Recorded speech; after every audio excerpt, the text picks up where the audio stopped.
Ребята, всем привет! Меня зовут Оксана Чупикова. Сегодня я прочитаю вам сказку «12 месяцев».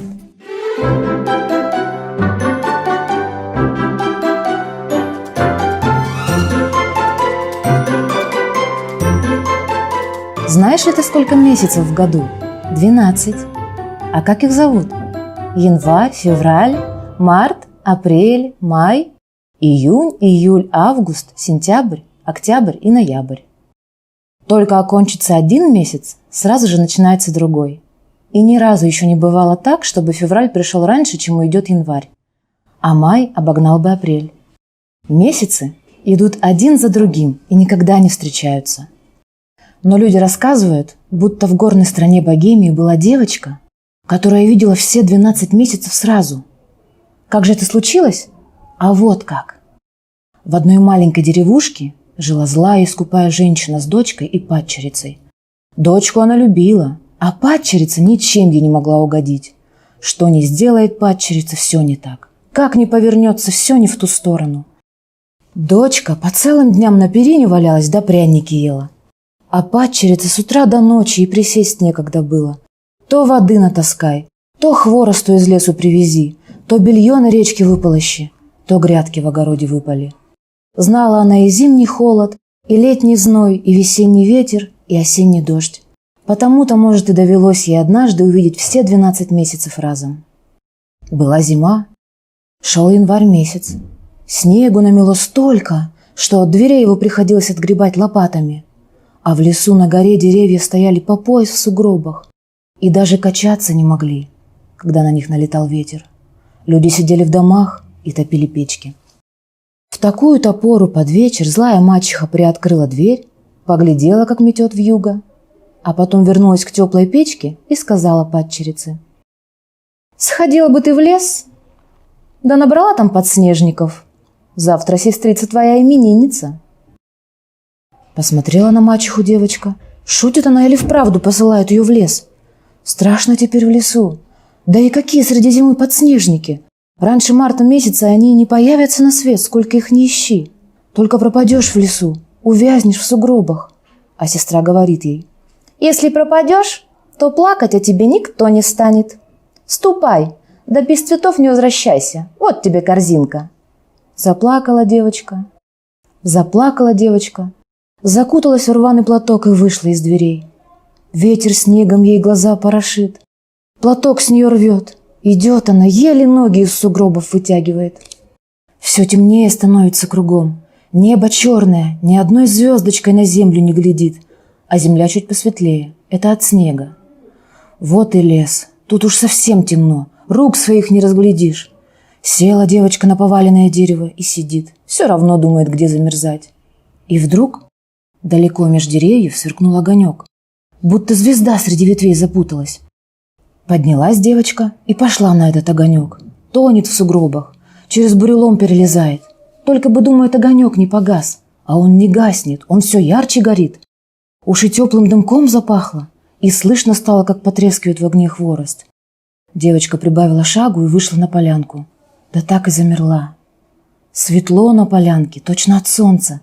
Посреди полянки большой костер горит, чуть ли не до самого неба достает. А вокруг костра сидят люди. Кто поближе к огню, кто подальше. Сидят и тихо беседуют. Смотрит на них девочка и думает, кто же они такие? На охотников будто не похожи. На дровосеков еще того меньше. Вон они какие нарядные, кто в серебре, кто в золоте, кто в зеленом бархате. Стала она считать. Насчитала 12. 3 старых, 3 пожилых, 3 молодых, а последние 3 совсем еще мальчики. Молодые у самого огня сидят, а старики поодаль. И вдруг обернулся один старик, самый высокий, бородатый, бровастый, и поглядел в ту сторону, где стояла девочка. Испугалась, она хотела убежать, да поздно.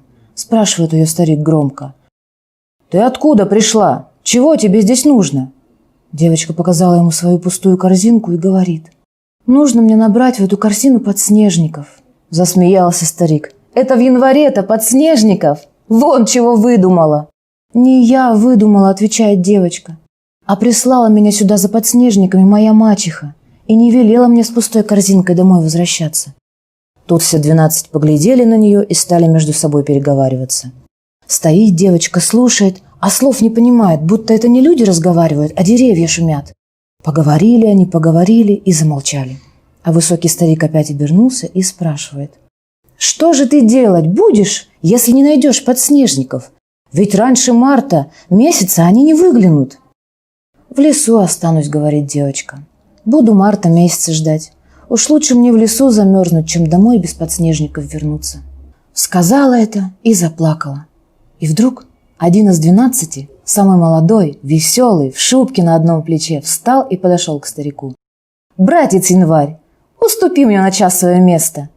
Погладил свою длинную бороду старик и говорит: «Я бы уступил, да не бывать марту прежде февраля». «Ладно уж», — проворчал другой старик, весь лохматый, со стрепанной бородой. «Ладно уж», — проворчал другой старик, весь лохматый, с растрепанной бородой.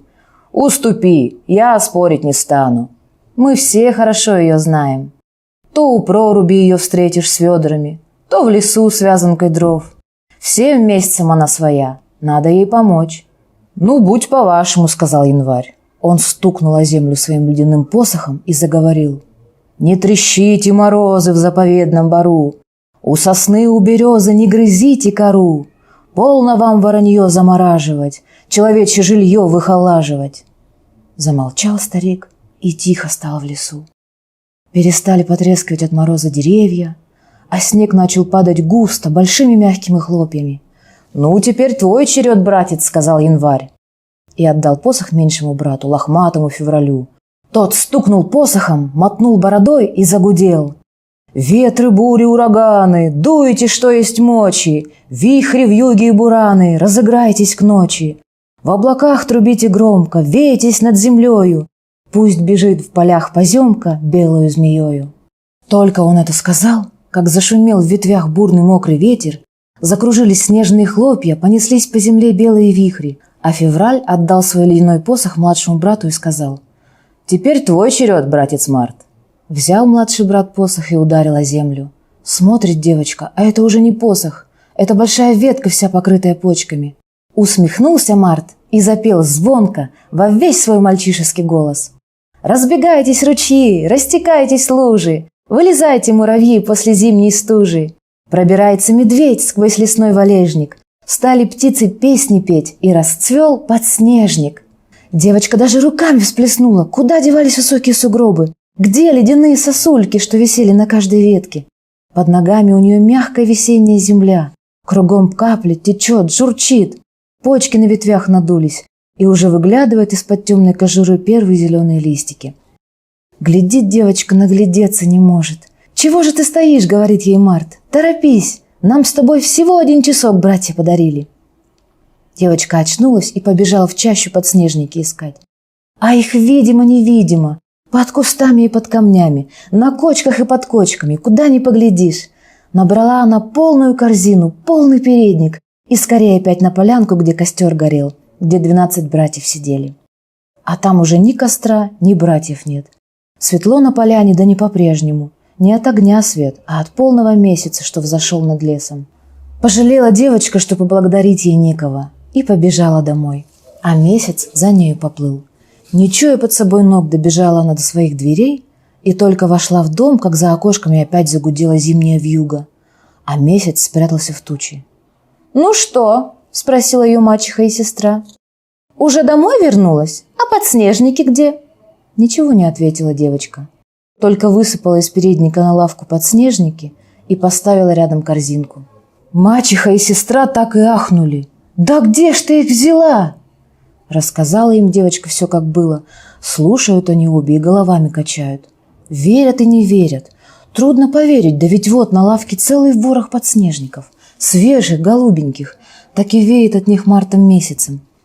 Переглянулись мачеха с дочкой и спрашивают: «А больше тебе ничего месяца не дали?» «Да я больше ничего и не просила». «Вот дура так дура», — говорит сестра, «в кои-то веки со всеми 12 месяцами встретилась, а ничего кроме подснежников не выпросила. Но будь я на твоем месте, я бы знала, чего просить. У одного яблок да груш сладких, у другого земляники спелой, у третьего грибов беленьких, у четвертого огурчиков свежих». «Умница, доченька», — говорит мачеха, Зимой земляники да и грушам цены нету. Продали бы мы это и сколько бы денег выручили. А эта дурочка подснежников натаскала. Одевайся, дочка, потеплее, да сходи на полянку. Уж тебя они не проведут. Хоть их 12, а ты одна. Где им, отвечает дочка. А сама руки в рукава, платок на голову. Мать ей вслед кричит: рукавички надень, шубу застегни. А дочка уже за дверью, убежала в лес. Идет по сестренным следам, торопится. Скорее бы, думает, до полянки добраться. Лес все гуще, все темнее, сугробы все выше. Бурелом стеной стоит. Ох, думает мачехина дочка, и зачем только я в лес пошла? Лежала бы сейчас дома в теплой постели, а теперь ходи да мерзни, еще пропадешь тут. И только она это подумала, как увидела вдалеке огонек. Точно звездочка в ветвях запуталась. Пошла она на огонек, шла и вышла на полянку. Посреди полянки большой костер горит, а вокруг костра сидят 12 братьев, 12 месяцев. Сидят и тихо беседуют. Подошла мачехина дочка к самому костру, не поклонилась, приветливого слова не сказала, а выбрала место, где пожарче, и стала греться. Замолчали братья месяцы, тихо стало в лесу. И вдруг стукнул январь месяц посохом о землю. «Ты кто такая?» – спрашивает. «Откуда взялась?» «Из дому», – отвечает мачехина дочка. «Вы нынче моей сестре целую корзину подснежников дали. Вот я и пришла по ее следам». «Сестру твою мы знаем», — говорит январь месяц. «А тебя и в глаза не видали. Ты зачем к нам пожаловала?» «За подарками. Пусть июнь месяц мне земляники в корзину насыплет, да покрупней. А июль месяц — огурцов свежих и грибов белых. А месяц август — яблок да груш сладких. А сентябрь месяц — орехов спелых. А октябрь — погоди, — говорит январь месяц, — не бывать лету перед весной, а весне перед зимой. Далеко еще до июня месяца. Я теперь лесу хозяин. 31 день здесь царствовать буду». «Ишь, какой сердитый», — говорит мачехина дочка. «Да я не к тебе пришла. От тебя, кроме снега да инея, ничего не дождешься. Мне летних месяцев надо». Нахмурился январь месяц. «Ищи лето зимой», — говорит. Махнул он широким рукавом. И поднялась в лесу метель от земли до неба. Заволокла и деревья, и полянку, на которой братья месяцы сидели. Не видно стало за снегом и костра, а только слышно было, как свистит где-то огонь, потрескивает, полыхает. Испугалась мачехина дочка. «Перестань!» — кричит. «Хватит!» Да где там, кружит ее метель. Глаза ей слепит, дух перехватывает. Свалилась она в сугроб и замело ее снегом. А мачеха ждала свою дочку. В окошко смотрела, за дверь выбегала, нет ее, да и только. Закуталась она потеплее и пошла в лес. Да разве найдешь кого-нибудь в чаще в такую метель и темень? Ходила она, искала, пока и сама не замерзла. Так и остались они обе в лесу лето ждать. А падчерица долго на свете жила. Большая выросла, замуж вышла и детей вырастила. И был у нее, рассказывают, около дома сад, да такой чудесный, какого и свет не видывал. Раньше, чем у всех, расцветали в этом саду цветы, поспевали ягоды, наливались яблоки и груши. В жару было там прохладно, в метель тихо. У этой хозяйки все 12 месяцев разом гостят, говорили люди. Кто знает, может, так оно и было?